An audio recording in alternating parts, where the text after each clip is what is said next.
funeral is about to begin, sir.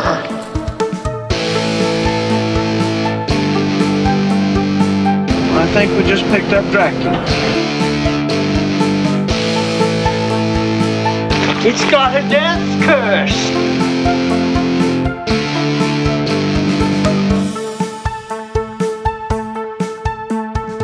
Are they slow moving, Chief? Yeah, they're dead. They're all messed up.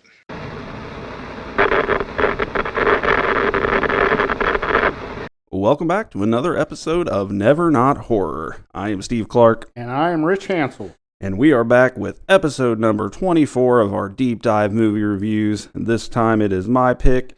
If you listened to Quick Cuts last week, then you know what it is. But if you didn't, today we are covering from 1981, Sam Raimi's The Evil Dead. Nice. This is a fan favorite around here at Never Not Horror headquarters. I don't want to spoil anything yet, so we'll get into all that. If you are new to the show, we do our deep dive movie reviews in 4 sections. We will open with our history with the movie. Then we will get into some fun fact, cast and crew, behind the scenes kind of stuff. And at that point, we will switch into a full plot walkthrough with spoilers. So if you have not seen The Evil Dead, you are going to want to take a time out, go watch the movie, and then come back and we will walk you through. And then at the end, we will give our official Never Not Horror Howls rating and review. So since this is my pick, as we do, I will kick us off with our history with the movie. Evil Dead is a movie that I grew up watching for sure. I was thinking about it because we talked before. We had a really big VHS collection when I was a kid. A lot of it was like the blank tapes that you record movies off of TV. So we had, there would be 3 movies on each cassette because that's about what you could fit, depending on the movies. You could usually fit 3. And then there was a label on it, and all 3 would be written on it. Yeah. We had a notebook, a spiral-bound notebook that had the list. All the tapes were numbered, too. We had the little stickers on them with the numbers. And so you knew, like, tape 110 had these 3 movies. So the whole thing was in this notebook. And then when VHS, like, buying the actual movies became a little more affordable. Because I don't remember it being crazy expensive, but I've heard that in the beginning, like, it was a fortune. Pricey, yeah. Like, I feel like I remember hearing that if you didn't return a movie to the video store, like you owed like $100. It's like, are you serious? But I don't really remember if we owned a copy of Evil Dead. We definitely had it on DVD when DVDs came into, so maybe I picked it up more than, I definitely saw it as a kid, but I don't think it was a movie that I really got into and started watching a lot until we had it on DVD, so it would have been probably late 90s when that kind of started picking up. But it's established on the show that zombies are my favorite monsters. After that, I think demon possession horror is probably my number 2. Yeah. Almost a 1A and 1B. Like, those are my favorite horror movies. So, I love this movie. Always a huge fan. Doesn't mean anything right now because we're going to criticize it here, so don't just assume. I've always been a big fan of Evil Dead. We've talked before. Evil Dead 2 is its own thing. Definitely more embrace the horror comedy. Yeah. And I prefer the original. But, so that's it. I will say no more until later. What about you, Rich? What's your history with the Evil Dead? I can remember seeing Evil Dead very, very early in my life. I don't think, I know I didn't see it in the theaters, but I probably saw it around 1983 or 1984. And it scared the shit out of me. Yeah. It scared me so much that it was one of those movies that always went to the back because, I was literally scared of it. I didn't want to see it again. I can remember seeing the Deadites talking and those crazy voices coming out of them, and her eyes always freaked me out. So it's not what happened to her eyes? It's not one that I watched all the time when I was young, like in my early days, like I did a lot of other horror movies. But once I got into my 20s is when I really started watching Evil Dead and enjoying it, and I did get a newfound appreciation for it, even because I can remember watching it and thinking it was a little bit cheesy, but very, very scary. It scared the shit out of me. Yeah. But Yep. Acting, I felt like was really cheesy when I was a kid. But then when I got older, I learned to appreciate Bruce Campbell and everything he is, and that style, his style of acting. Really, it's kind of unique, really. But yeah, so that's pretty much my history. And ever since I've been in my 20s, it's one that I can put on and watch anytime now. But it still does scare me. They're creepy. They are. Yeah, I mean, Cheryl in the basement just banging on the lid, and and you can just see her eyes pop out. Oh, and her hands are all nasty looking. Yep. Yeah. Yeah, it still holds up as far as that goes. Well, we will go ahead now and transition into the fun fact cast and crew stuff. So here we go.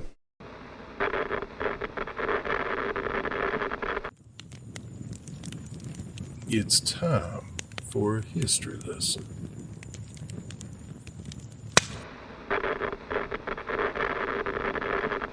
All right. The Evil Dead, released in 1981, written and directed by Sam Raimi. Sam Raimi is a big deal. Yeah. I mean, and he's done a lot of, well, I don't know if a lot is the word, but I mean, significant horror. Yeah. But then he's done other, like he did Spider-Man movies, I like think he did the first the three. Tobey Maguire Yeah. ones are the same guy. So, very well respected director. As you mentioned, stars Bruce Campbell as Ash. This was the beginning of the boomstick toting Ash. Bruce Campbell is a legend. Again, it's very sad to hear. I said it on Quick Cuts, and that was why I picked this movie this time, is that he announced he's been diagnosed with cancer. So we send our best wishes to Mr. Bruce Campbell. But Bruce Campbell as Ash, Ellen Sandweiss as his sister Cheryl, Richard DeManicore as Scotty, Betsy Baker as Ash's girlfriend Linda, and Teresa Tilley as Scotty's girlfriend Shelley. So that is basically our entire cast. Yep. Other than a couple cameo like extras. I mean, it's a small cast, small area movie. Now, Bruce Campbell obviously has been a part of the Evil Dead franchise basically the entire time. And to the franchise, there's Evil Dead 1 and 2, Army of Darkness. Then there was the TV show, the TV show Ash versus the Evil Dead, which is also really good. I never did watch the third season of that, but season 1 and 2 I watched and I really enjoyed. I just, for no good reason, have never watched the third season. And then they've recently relaunched the series in a way with the Evil Dead remake, reboot, whatever you want to call it, and then Evil Dead Rise a few years ago, and then I believe this year Evil Dead Burn is coming out. So very excited, and just very consistent quality series when compared to the other horror. I mean, I think you're hard pressed to find one that just is consistently as high quality as the Evil Dead series. Yeah, and Bruce Campbell and Sam Raimi have been friends since they was kids. Yeah, and they went to high school together. Yeah. So I mean, awesome. This is the Evil Dead is the birthing point for both of them. Really, I mean, these were just two young kids that went to school together, making movies together, and also Sam Raimi's brother Ted, who also is. I know he does acting. I think he does directing and stuff too. But so the three of them, I mean, this is a very, very indie movie. Yeah, for sure. And I didn't delve a ton into it because I've been very busy and I haven't had a ton of time. But other than Bruce Campbell, because I mean, he did do Bubba Hotep, which I've never seen. I know I need to. He's done other movies. He's had cameos in basically every Sam Raimi movie. Yep. Whether he's actually an actor or if he's just in a picture. Like Sam Raimi had, I know this from another podcast. That movie that just came out, Sam Raimi's kind of return to horror, that movie Send Help that just came out. Yes. My wife went and saw that. She loved it. I've heard it's good. I was listening to a podcast about it, and Bruce Campbell's not actually in the movie, but there is a picture of like one of the main character and her dad is Bruce Campbell in the picture. Yeah. So, and there was a TV show called Burn Notice that Bruce Campbell was on. I didn't see that. I think it wasn't horror.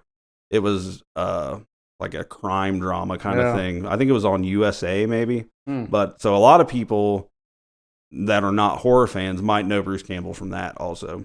But what I was getting at is, other than Bruce Campbell, the other 4 lead actors, I don't really know them from anything else. Like, I don't know how. I didn't take the time to look into their filmography and see, but off the top of my head, I can't think of anything that any of the other 4 are in. Yeah, I don't need. I do know that Ellen Sandweiss like took a break to acting after this because I guess she went through pure hell making this movie, and really had to take time off. I can imagine. But yeah, she has been in films. Have you ever watched the project that Bruce Campbell and Sam Raimi made? I think it was either high school or college. It's a short. It's a 30-minute short called Within the Woods. No, I have not. Was that the first attempt at Evil Dead, basically?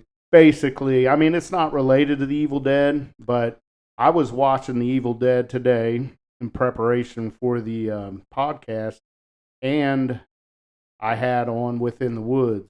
What is it, on YouTube or something? It is on YouTube. Okay. So it's very, very hard to find, and that's the only way you're going to see it. It's not good quality. The picture like goes blank, and it'll roll on you, and static will come up. But I had it on at the same time, and there are scenes. Ellen Sandweiss is in it. Okay. And Bruce Campbell is in it. And they are in the woods in a house, not a cabin this time, but a house. Okay. But there is a scene where Ellen Sandweiss is running through the woods, and at the same time, the scene when she goes out and gets hold that thought.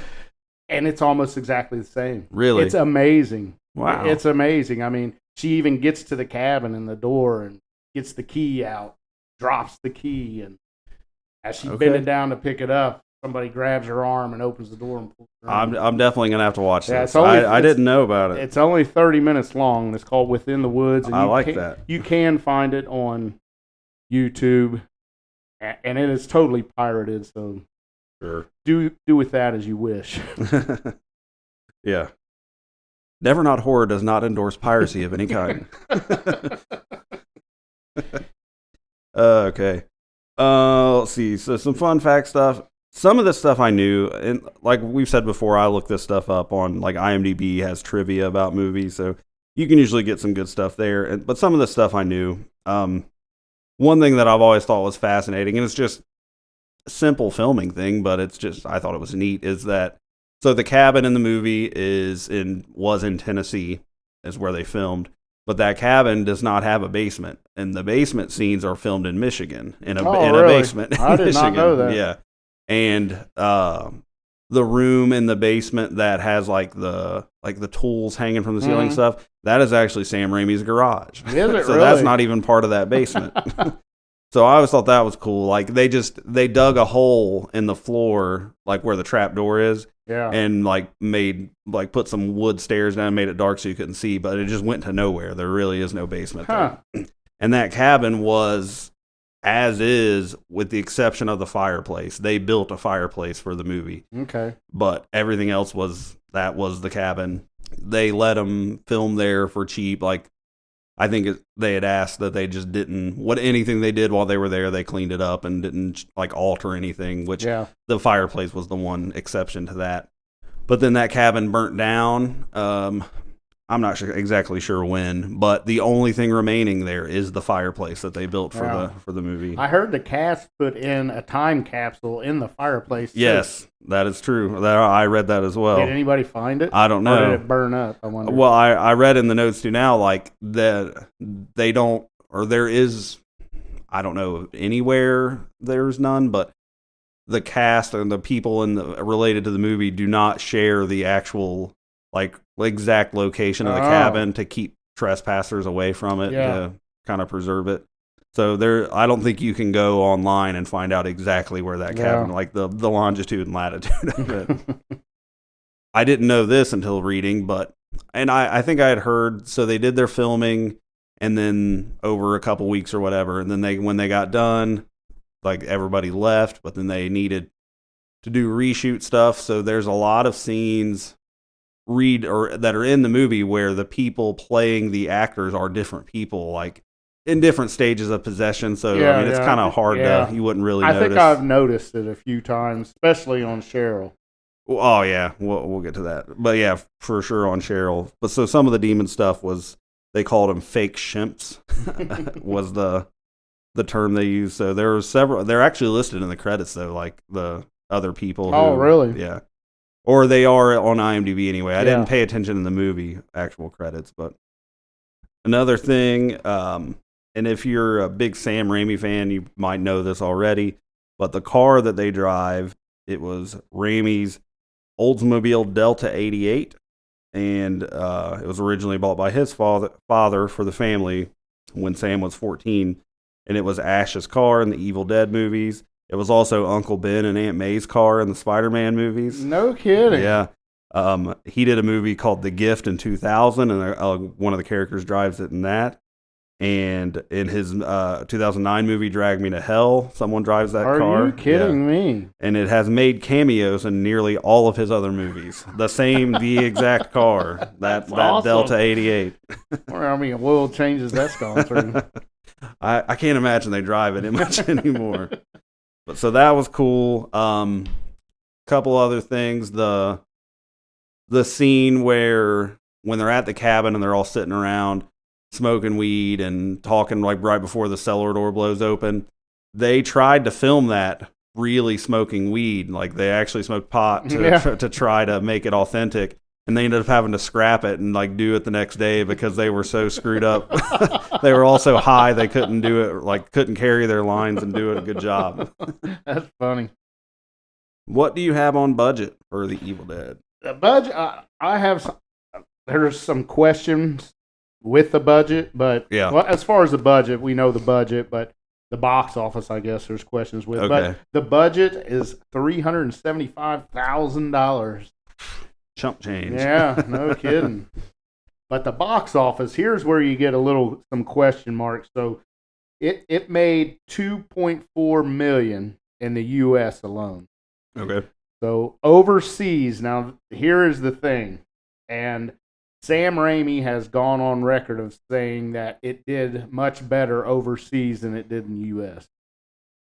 So if it did much better, there's the two numbers I get are either $261,000 overseas, which is not better than $2.4 million. No. Or $27 million overseas. But that seems high to me. That's a lot.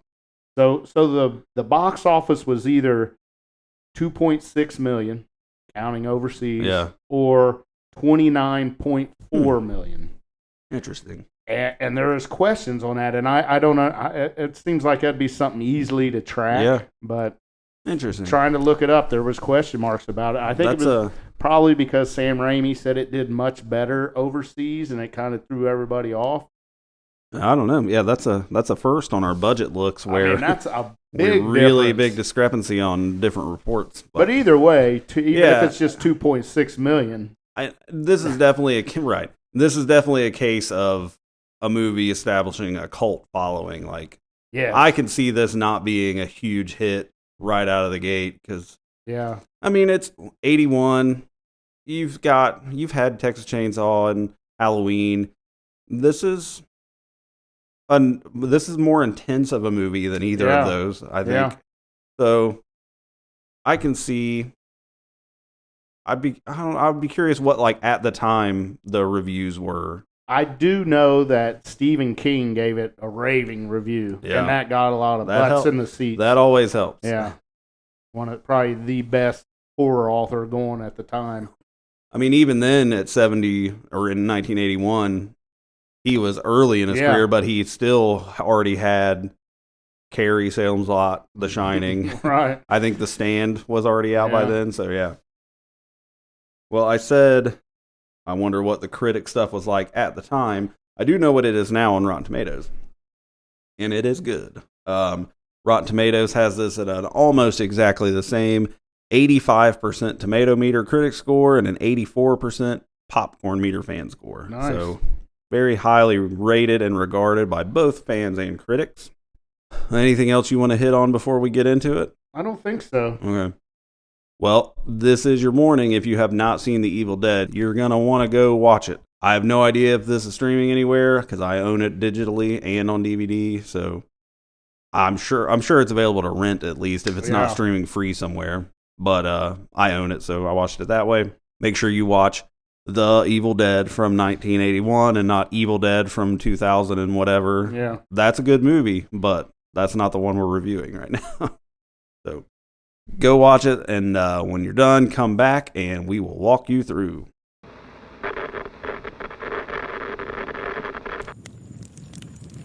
Come along now, if you're not too scared.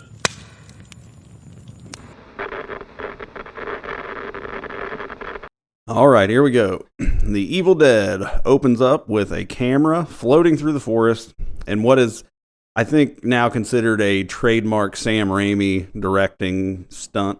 Not stunt, but technique is the word.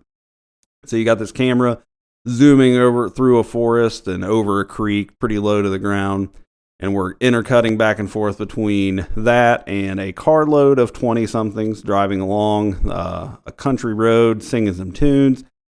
That is our core cast of 5 people. We have Ash, which is Bruce Campbell, Linda, his girlfriend, Cheryl, his sister, and then Scotty and Shelley is the other couple. Scotty's driving. And drinking moonshine.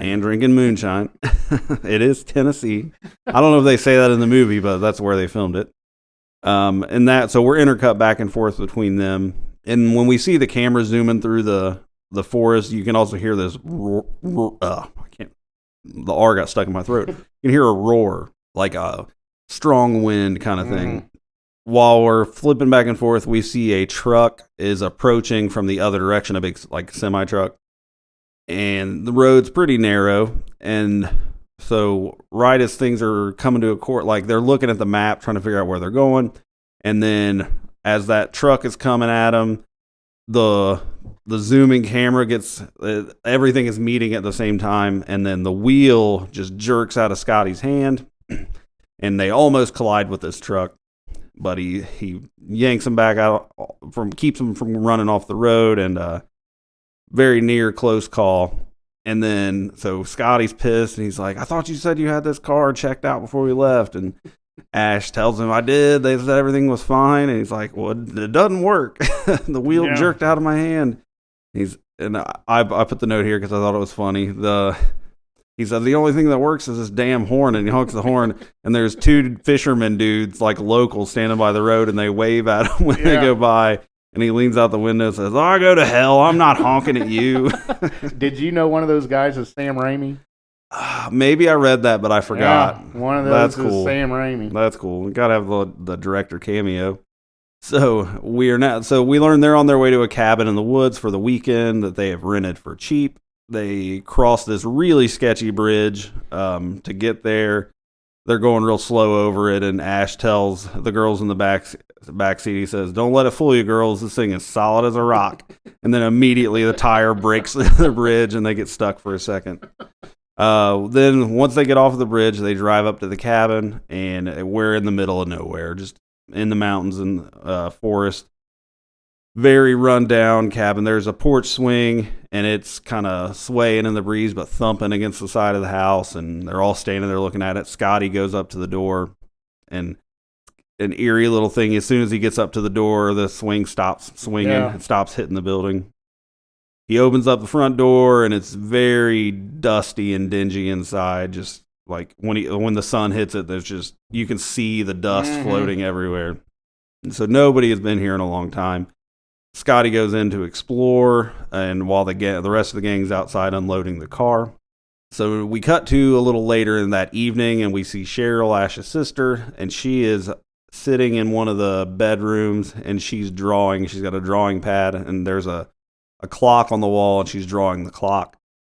And suddenly the clock freezes, and then the wind starts blowing in from outside, blowing the curtains, and something kind of takes over, possesses her, sort of her hand, and forces her, like she's got the pencil in her fist, and she starts just drawing real hard, ripping the paper and drawing on a new sheet. Yeah, and her hand is like ashy color, and blue veins running through it. Yeah, something's got a hold of her. Now, I thought, doing this walkthrough for this part, I was thinking, because I've seen this movie many, many times, I know what she was drawing. Like, you can see it. But I wonder if you had never seen this before, if you would be able to tell what that was that she drew.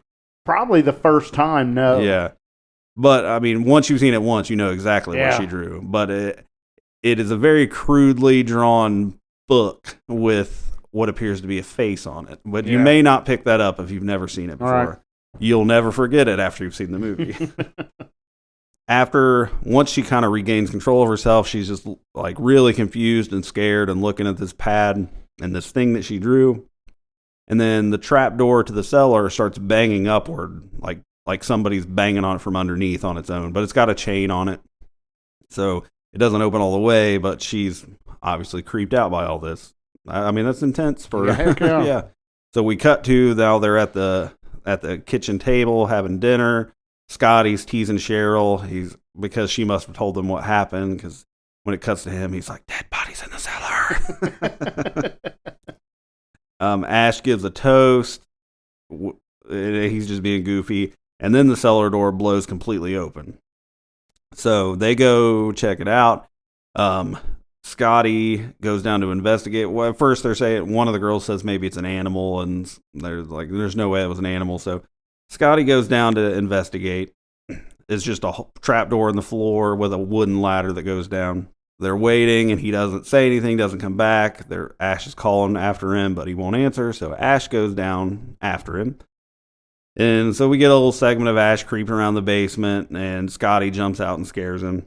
They find all this weird stuff in the basement. This is the part where we didn't talk about it in the fun facts, but we mentioned it once on one other episode, but there is a Hills Have Eyes poster on the wall in the basement, which was intentionally Sam Raimi's nod to Wes Craven.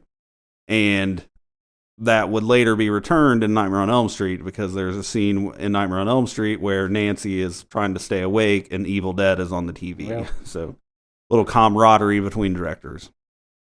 So they're down there and they find all this stuff. Ash finds this old book that looks strikingly like what Cheryl was drawing earlier. It's a really old cracked leather of a sort, and full of strange language and pictures.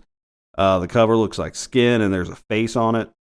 Scotty finds this giant dagger with a big skull head handle on it.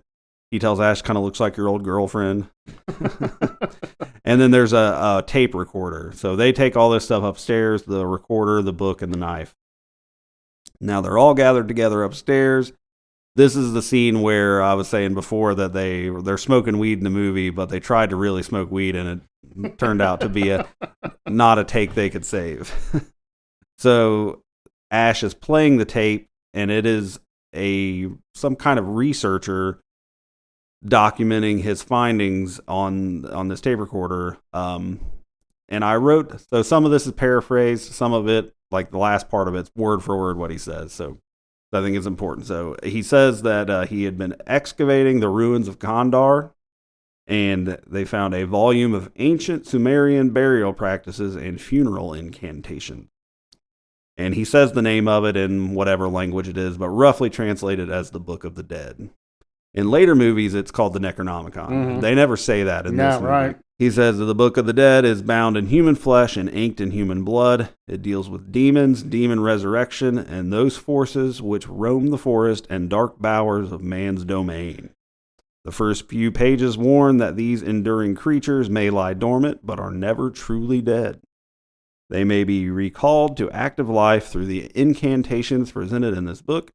It is through recitation of these passages that the demons are given license to possess the living. Creepy shit. It is. Yeah. And he's got a pretty kind of creepy voice, sort of. Yeah. So it all works really well. Cheryl turns the tape off. She's freaked out because she's already seen some weird shit.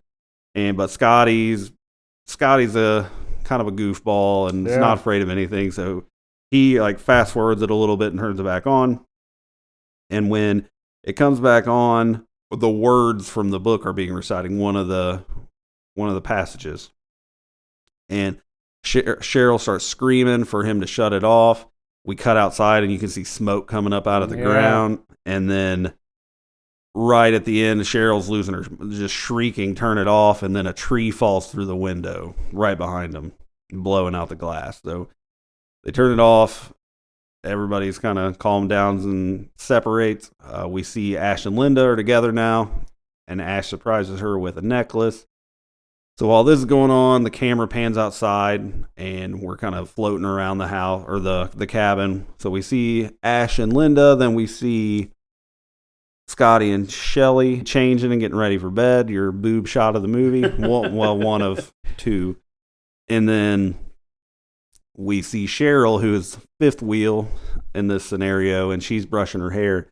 And then from outside, in the kind of the roaring noise of the camera monster, you hear it say, "Join us." Yep. And she heard it too. So Cheryl grabs her robe and she goes outside to investigate the noises / voices that she heard. And she, as you do in a horror movie, wanders into the woods alone, away from the cabin, after the strange noise that she heard. Of course she did. Right. Because, I mean, what could it be? Yeah. No harm in it. She's like, I know someone's out there. I heard you in the cellar. So she knows that something is going on here, and it's all connected. So while she's out there, trees and branches start snapping, and then we get that camera zoom, the thing sound it makes, and something is coming through the woods toward her, like trees start falling and all kinds of stuff.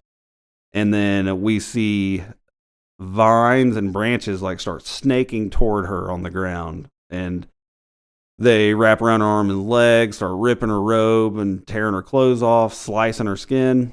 And then it yanks her down onto the ground and pulls her legs apart. And then we see a large branch, much bigger than the vines, kind of comes into frame, and it shoots into her lady parts, assaulting her. So she is being sexually assaulted by demons taking the form of trees. Yep.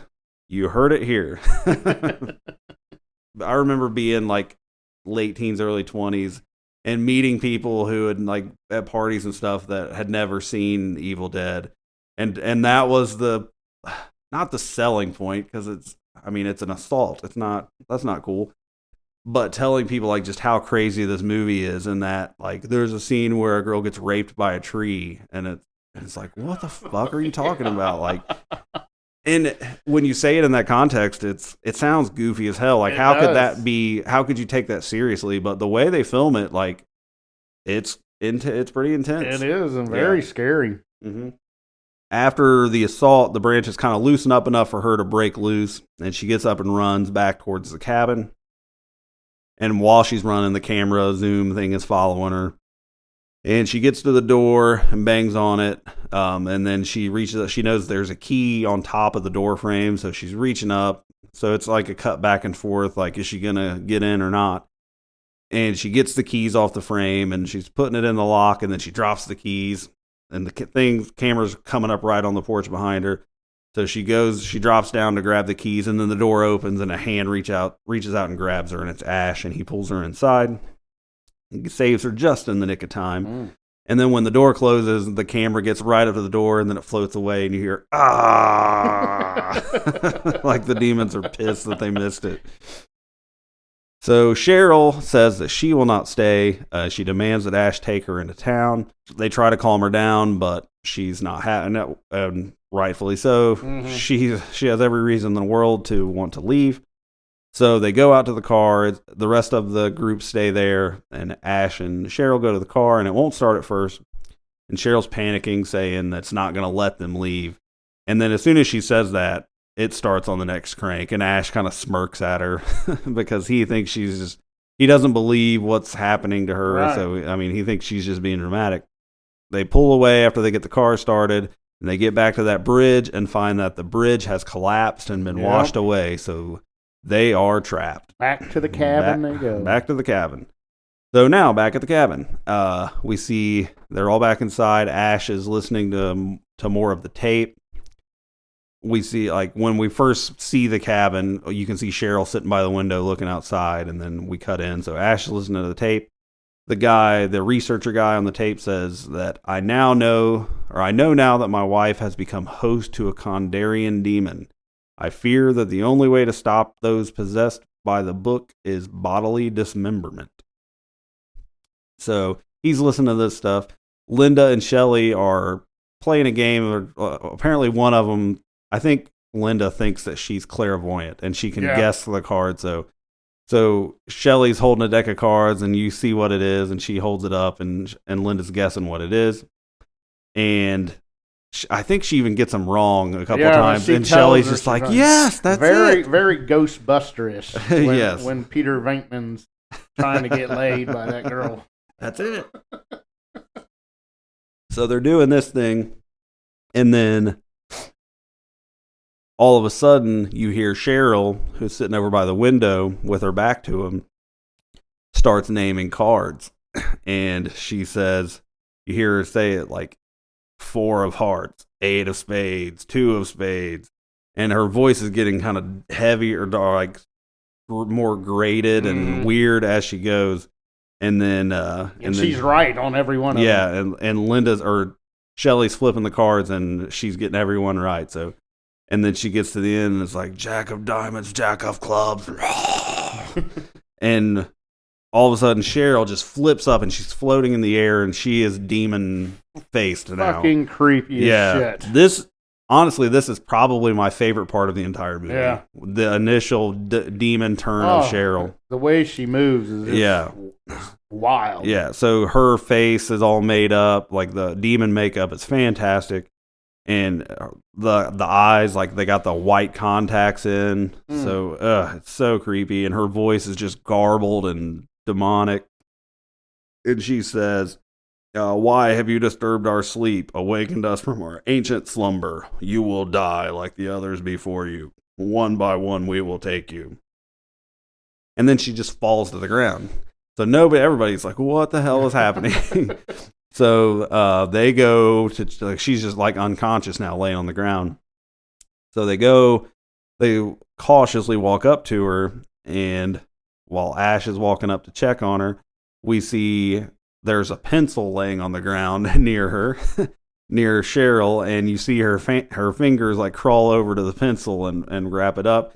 And then in another really creepy scene, like she just shoots upright, like almost like there was a rope tied to her, and it just pulls her straight up, and her arm is straight up in the air, and she stabs the shit out of Linda's ankle with that pencil. Gruesome too. Yeah, and it's a close-up shot of this pencil just tearing into Linda's ankle, and then she starts just digging around and grinding it, and Scotty comes in with an axe, and he hits Cheryl with the axe handle, knocks her down. There's a scuffle, but ultimately he knocks her down into the cellar, and they lock her in. And then we see Cheryl looking through the hatch at them, and it's so creepy. It's what you were talking about before. Just she is, Demon Cheryl is just creepy as all hell. And that's what scared me as a kid. Yeah, it was just for sure. I didn't want to watch it. That's why it went to the back of the of the bookshelf. Right. And I made the joke earlier because after this, she's in there and she's like, they've got the hatch chained and she's banging on it. When you can see her face out the opening, and they're debating about when they should leave, like what should they do. And Shelley's looking at Cheryl in the cellar, and that's when she says, "For God's sake, what happened to her eyes?" Because they are just milk white. And that was another thing I read in the trivia, that the white contacts that they had to wear for that were really uncomfortable, and they could only wear them for about 15 minutes at a time before they had to take them out and let their eyes like moisturize a little bit. But they are effective. Outside now, we see the demons approaching the cabin again through the camera zoom. Shelley sees something. She goes to her room and looks out the window, and the demon camera thing busts through the window. Scotty goes in to check on her, and she is gone. He looks around, so we get a scene where he's looking around the cabin trying to find her. Looks in the closet and behind the shower curtain and stuff like that. And it's like you get the false alarm so many times. You're when you finally relax, then she shows up, and she attacks Scotty. he throws her down, and her head lands in the fireplace. And so he pulls her. So you see her head burning on fire. And then he pulls her out. And so now Demon Shelley, she says, "Thank you. I don't know what I would have done if I had remained on those hot coals burning my pretty flesh. You have pretty flesh. Give it to us." Yeah, golly. The voice of the demon is just... I can't do it, so I'm just saying it with a little bit of growl. But I've heard that's Sam Raimi. Have you heard that? No, I've not. I don't know how they did it. Yeah, I'm sure they distorted his voice somehow. But there's definitely effects on it, but that'd be cool if it was. Yeah, I hope that's true. Okay, so and it's funny too. While all this is happening, the camera cuts to Cheryl in the basement, and she's watching the whole thing, and she just has this like completely dazed, like she's just confused by everything, just watching all this. Like she's not banging or on the lid or saying anything. She's just staring at him. Creepy. Yeah. Shelley's not dead, so she starts fighting again. Ash gets knocked for the second time in this movie. A shelf falls on him, and he gets stuck under a shelf. Sherry's trying to kill Scotty with that skull blade, but he manages to take it from her, and he cuts her hand off with the knife. And then this weird scene where she stands up and her hand's cut off, and she's like this eerie screaming, like noise, and then she starts chewing. Or no, he cut most of her hand off. Yeah. But it's still attached by a little, and she chews the rest of it off until her hand falls off. So then Scotty picks up the skull blade that still has her hand attached on it and stabs her in the back with it, and then she dies. And as she dies, milky stuff starts spraying out of her stump of her arm and her mouth. It's so gross.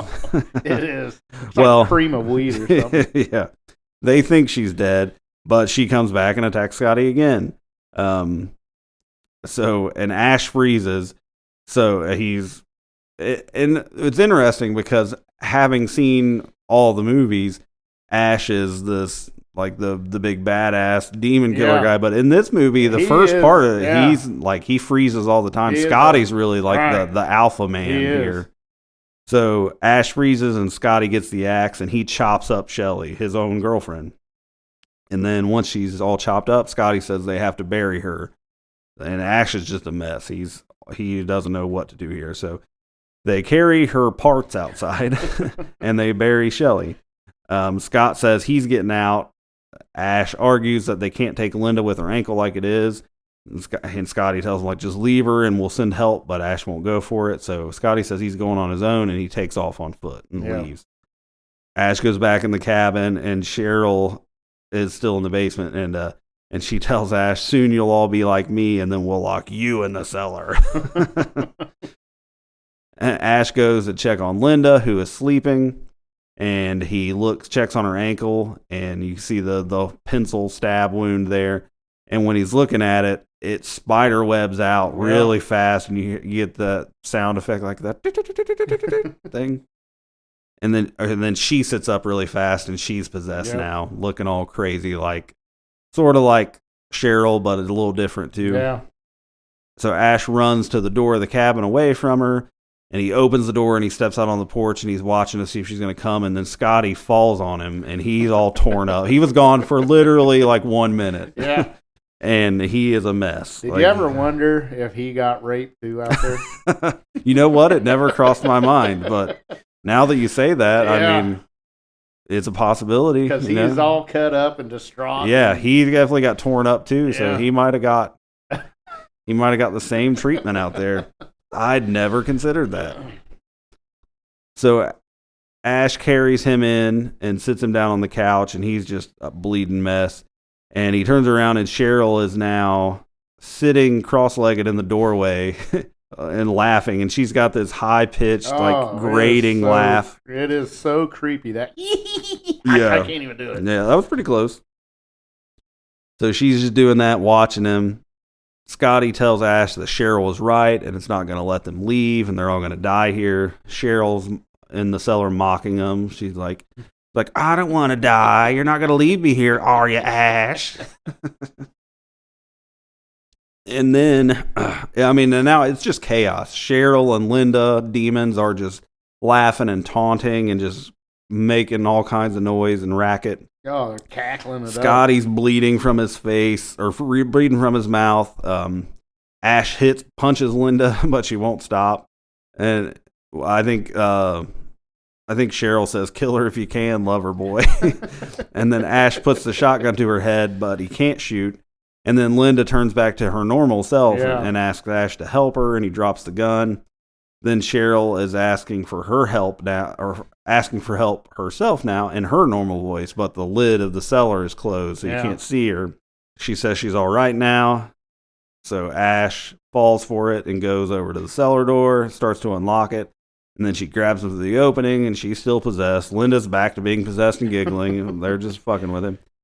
And that's when you get, and this is probably to me, the most iconic thing they ever say is Linda is back to sitting in the doorway, and she does the, "We're gonna get you, not another peep, time to go to sleep." That part messed me up as a kid. Yeah, God, it is. So Ash drags Linda outside and then runs back in. Scotty's barely hanging on. He's on the last stage of life here. But he dies as Ash is giving him water, and then Linda's back inside now. She stabs Ash with a skull blade in the arm, and then she licks the blade and attacks again. Ash turns the blade on Linda and shoves her onto it, and then Linda dies. So, as much as they ever die. And then Ash drags her back outside and takes her to the tool shed, where he chains her to the table, and he fires up a chainsaw to cut her up into pieces, but then again, he can't do it. Well, she kind of looks normal. She looks normal again, so he doesn't cut her up. Which we know by the audio tapes that you have to dismember the body. Bodily dismemberment. So he did not do that. And so he carries her back out to bury her near Shelley, where they buried her pieces. While he's digging, Cheryl is breaking loose in the house. She's banging on the thing, and the locks are starting to snap. And we cut back and forth between Ash digging, Cheryl breaking loose, and Linda, whose eyes keep opening, and then she shuts them. He looks back and something. Yeah, it's a play on with the necklace thing where Ash was pretending to be asleep, and he had the jewelry box in his hand, and she kept looking at him, and then she'd reach for the box, and he'd open his eyes, and it was like this back and forth thing, and it's just like that, but the opposite now. Ash puts Linda in the hole, and he buries her, but then he sees the necklace that he gave her on the ground, so he reaches for it, and Linda grabs him and crawls out of the ground, mauls his leg, just tears it up. He beats her down with this big log, and then he cuts her head off with a shovel, and the stump where her head was, her neck stump, sprays blood in his face. Her severed head is still laughing. Ash goes back inside and sees that Cheryl has escaped the cellar. He searches the house with a shotgun, and then she appears outside a window and grabs the gun. Ash shoots her, but it's no good, and he fights to shut the door before she can come inside. So now he heads down to the basement to find the box of shotgun shells from earlier that he saw when him and Scotty were down there. And then there is a pipe that is dripping blood, and then the pipe busts and explodes right above his face. So he just gets drenched, just pours all over him, and we see blood like pouring from the electric outlets, and light bulbs start filling up with blood. A film reel starts playing old timey music and shines the light from the camera in his face. So just more chaos, basically. Ash he finally finds the bullets and reloads, and then he heads back upstairs.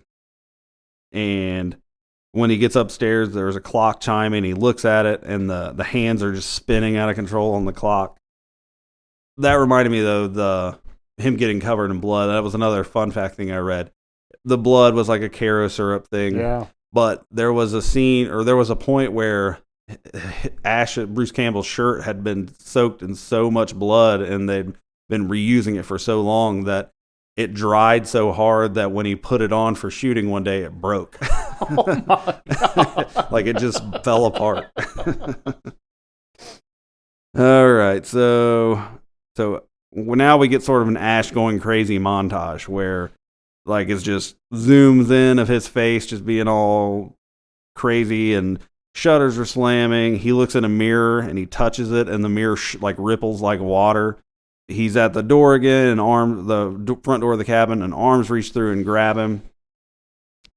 He shoots Cheryl in the face to no avail.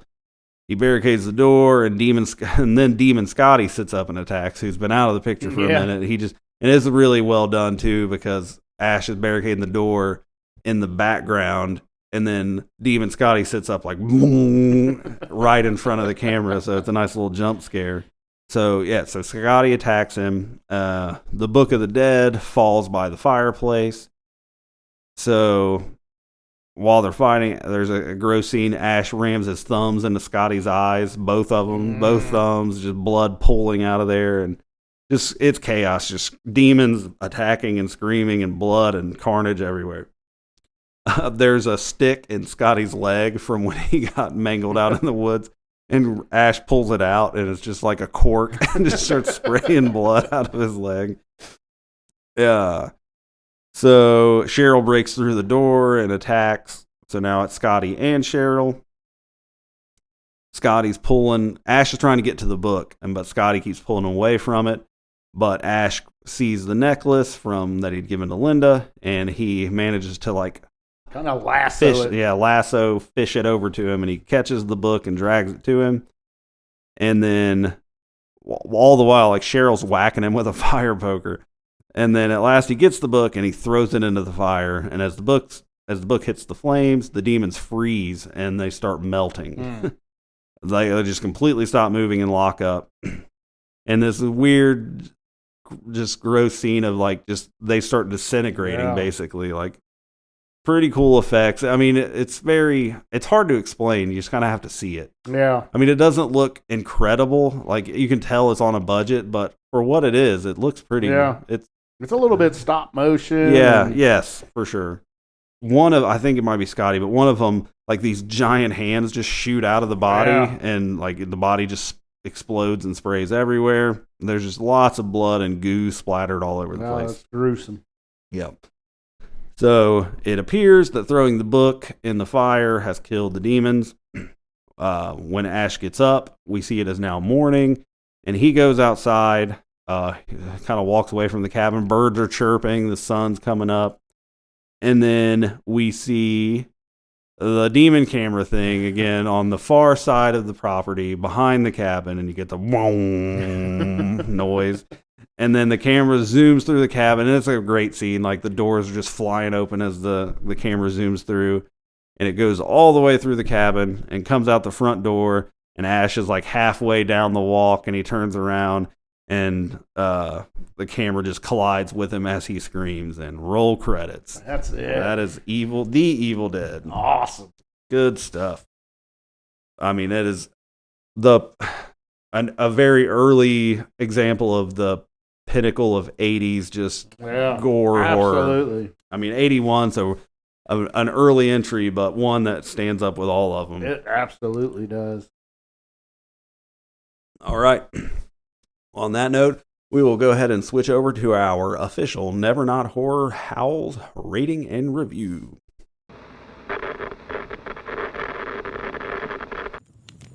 The story told. How many Never Not Horror Howls will be given?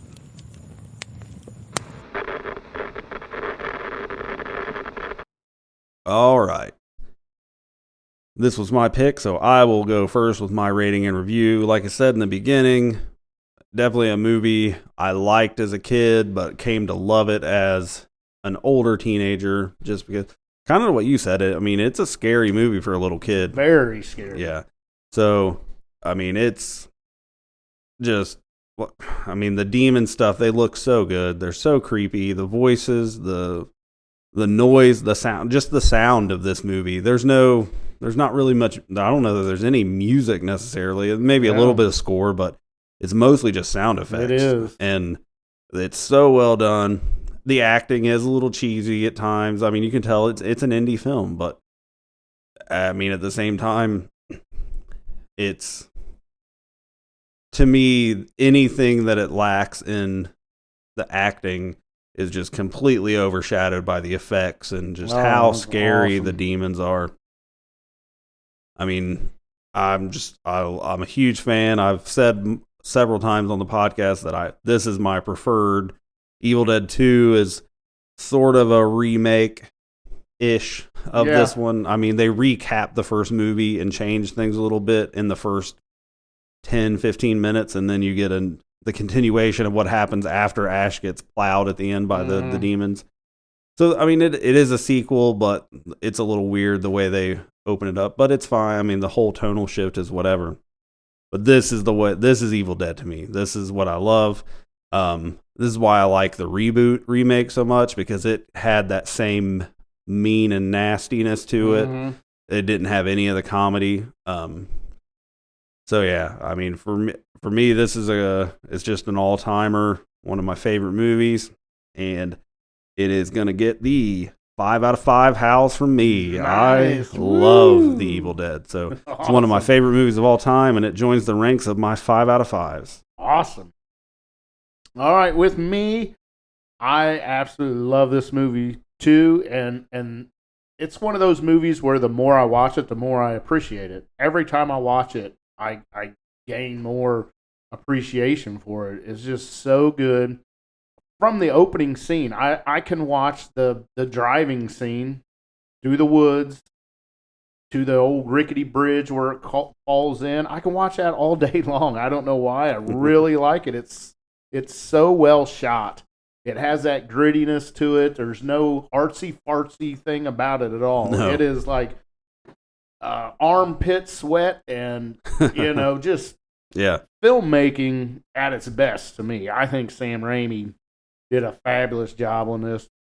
The acting, like you said, there's a cheesiness to it, but the more and more I watch it, the more I love the acting to it, especially Bruce Campbell. He does such a good job. And like you mentioned during your walkthrough, he's pretty much the pussy of the group. Yeah. And then finally, towards the end of the movie, he has no choice. He has to toughen up. And of course, we know Ash ends up being a badass pretty much. But at the beginning of the movie, and you get to see that. You get to see him evolve into a like Scotty was. Scotty was the tough guy. Yeah. But there's nothing in this movie I think anybody could ever change to make it better. I think it was just a perfectly shot movie, and for being his first movie ever, it's amazing. It's just amazes me at how his vision he had for this. The special effects by Sam Raimi and Tom Sullivan did the special effects, and it's so gruesome. For a $375,000 budget, I'm sure half of that had to been pay the cast and crew, and the other, is special effects, which it doesn't leave a whole lot. No. I mean, it's amazing. Great makeup. Oh, it is. It's just I guess it's just probably silicone and paint and a lot of Karo syrup and red dye, but it is amazing. And I did have this as my number 6 on our quick cuts horror by the decade of the 80s. I did not even think to look back and see where I had to be 1 or 2. Yeah, I think you did have a 1 or 2. I had it number 6 on mine, and it is, again, like I said, if I watch it tonight, I'll appreciate it even more. But I am going to go ahead and give it a 4 out of 5 howls. 4 out of 5. So 5 and a 4, which equals a very, very good movie that if you are a horror fan, you should not miss. You should never miss this movie. No. So, all right. Yeah, I like it. So, that'll do it for our coverage of The Evil Dead. And if you were new to this movie, I mean, we've explained it a bit, but keep going and watch the rest of them and go on that journey and see what you think. Because Evil Dead 2 is a very different tone. It's a horror comedy. Yes. it's still good. It's just very different than this movie. Yeah. And then Army of Darkness is a straight horror fantasy comedy. So very different stuff, but solid franchise. And I'm excited for Evil Dead Burn to come out. Have you seen the remake and Evil Dead Rise? Yep. I loved them. I thought they were great. Yeah, I think I just had my expectations a little too high for Evil Dead Rise, and I liked it, but I was a little underwhelmed with it. But, Yeah. I mean, I liked it. It was not a bad Special effects movie. were amazing. Oh yeah, so good. But yeah, I'm with you. The Yeah. Evil Dead I did like or Evil Dead the remake, yeah. I liked it better than Evil Yeah. Dead Rise. Agreed. Yep. All right. Well, if you enjoyed the show, please like, rate, review, do what you do. Tell your friends about Never Not Horror. If you want to support us outside of the show, go to YouTube and search for Rich Hansel. You'll find his channel. Go to steveclarkbooks.com and you can find all your stuff that you want to know about my books. Speaking of, today on March 23rd, we are recording. This episode will release on March 25th. But as of today, my very first audiobook is now available on Audible. The Doors of Chamberlain is out now. So if you wanted to check out my stuff, but you don't like to read paper books or ebooks, but you do like to listen to stuff, you can pick that up on Audible and see what it's all about. So that is out now. Next week will be Quick Cuts, and we will be sort of wrapping up the Horror by the Decade series. We're going to be talking pre-1930s horror, so the silent movie era, and we have things to say about that. It's not going to be a ranking and I think we might have talked about it a little bit on the last Quick Cuts, but for reasons. So, I mean, we're going to discuss at least 13 silent horror movies from pre-1930, but we're not going to rank them by our favorites because maybe I won't speak for Rich, but I haven't seen 13 of them, and I don't want to watch 13. I have not seen 13 so I can't do that, but we're going to discuss them and recognize the importance of what they were. So that will be next week, so make sure you come back for that. Then it will be Richie's turn for a pick. So on Quick Cuts, we will announce. I know you already know, and if you follow the show, you know we're going to record next week's episode in 5 minutes. So we will find out very shortly. You'll find out next week what Richie's pick for our next deep dive movie review will be. So do all the things, support the show, tell your friends, and come back next week where whatever it is, it's never not horror. Oh, yeah.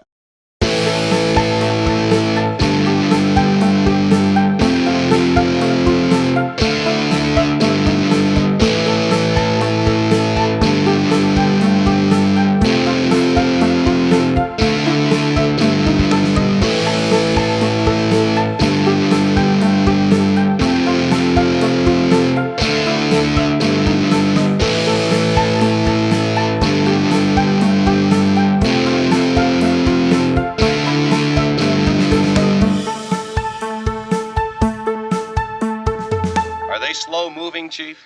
Yeah, they're dead. They're all messed up.